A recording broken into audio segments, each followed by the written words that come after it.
Hello guys! Hello para ito sa lahat ng Earth signs, Virgo, Capricorn, and Taurus.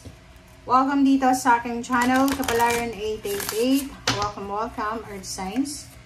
Alamin natin kung anong messages, vibration, gabay energy para sa lahat. This is general reading.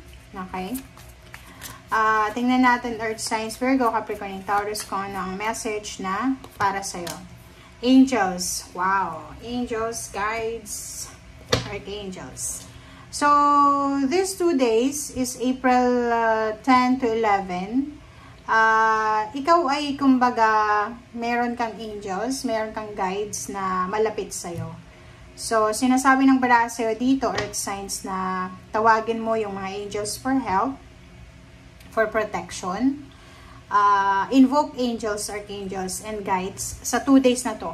Okay? So, isipin mo na hindi ka nag-iisa, Earth signs. Lahat ng wishes mo, lahat ng dreams mo, ng goals mo sa buhay, ay pwedeng i-grant sa'yo ng angels and guides. So, kailangan mo, pag kailangan natin ng tulong, ng help, kailangan natin na humingi ng tulong.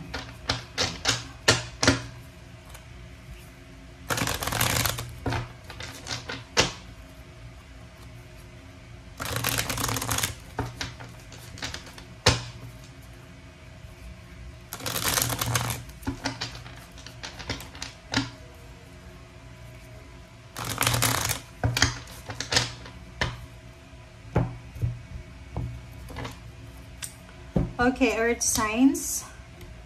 First 2 cards. Okay, first 2 cards natin is 4 of Pentacles and 6 of Pentacles. So, this is 10 of Pentacles. Okay, it's all about success, financial gain, financial prosperity, and abundance.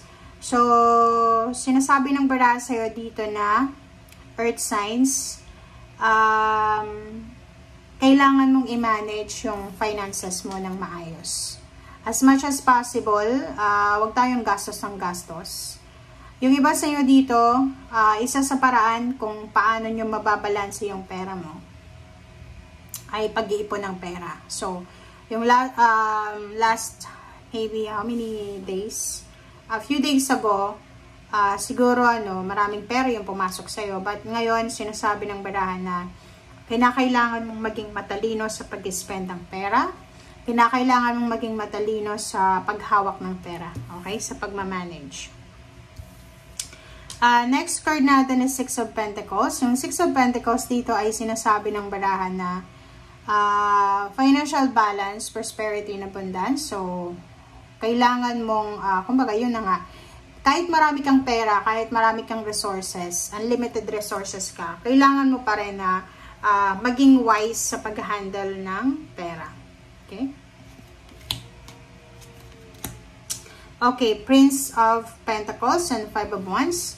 So, Prince of Pentacles and 5 of Wands, sinasabi ng baraha dito na may mga incoming financial information, financial news na darating sa'yo. But, yung warning sa'yo ng baraha dito is yung financial news na to is maraming tao yung may gusto niyan. Okay? So, ibig sabihin yan, marami kang balita na matatanggap na, uy, hiring doon, kinaganyan nito, ganyan. Pero, wina-warningan ka ng barahan na kailangan mo ditong makipagkompetensya. Kailangan mo, like, kung talagang gusto mo yung trabahong ito, marami kayong nakapila, marami kayong naghahanap ng trabaho, marami kayong nag-a-apply, parang ganun. Prince of Cups and then 9 of Wands. Yung iba naman sa inyo dito, Earth signs, Virgo, Capricorn, and Taurus.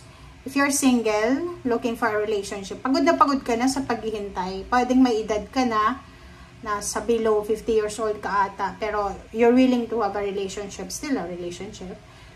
And nakakaramdam ka ng pagod sa ngayon. Pagod ka na sa paghihintay kung kailan ba darating to na love life na to. Okay, so eto yung bantayan mo. Eto yung kailangan mong bantayan kasi may posibleng good news ka na matatanggap in terms of money. This one is money. Napakabilis to. Napakabilis na balita ang pwedeng matanggap mo. And yung balitang ito ay pwedeng job offer, 'di ba? So, pwedeng long distance or pwedeng nasa near lang na lugar. Ang balitang ito ay pwedeng pagkakitaan. Ang balitang ito ay pwedeng magdala sa'yo ng success, prosperity, and abundance. Okay, next card natin is 5 of Cups. Okay, 5 of Cups and then 3 of Pentacles. So, nakikita ko sa'yo dito, meron ditong earth signs na siguro may negosyo siya dati. Or may friendship siya dati na financially stable yon. And ngayon siguro nangihinayang siya kasi pwedeng nawalan sila ng contact or nasira yung relationship, yung camaraderie, yung cooperation sa bawat isa.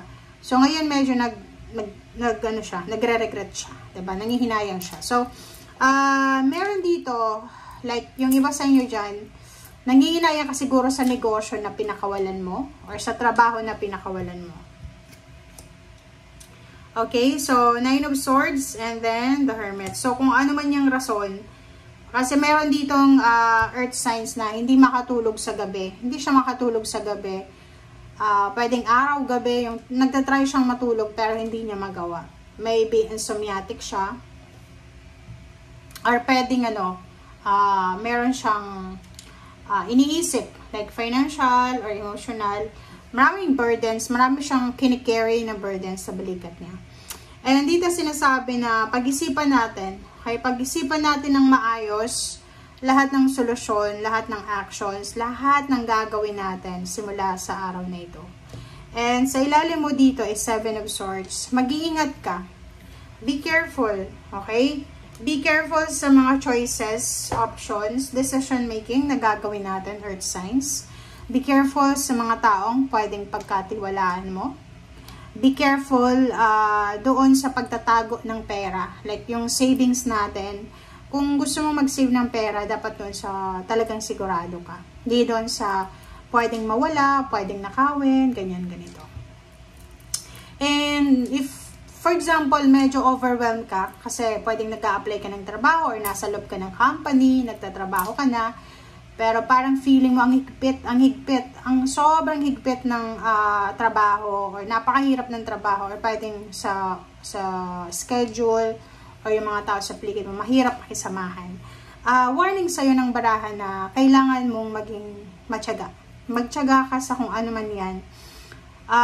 Nakikita ko sa'yo dito, pwedeng may trabaho ka dati, tapos ngayon, unemployed ka, so medyo nangihinayang ka kung bakit ka umalis sa trabaho mo, or nangihinayang ka kung bakit mo itinigil yung negosyong ito, or nangihinayang ka kung bakit hindi mo itunuloy yung plano mo. Okay?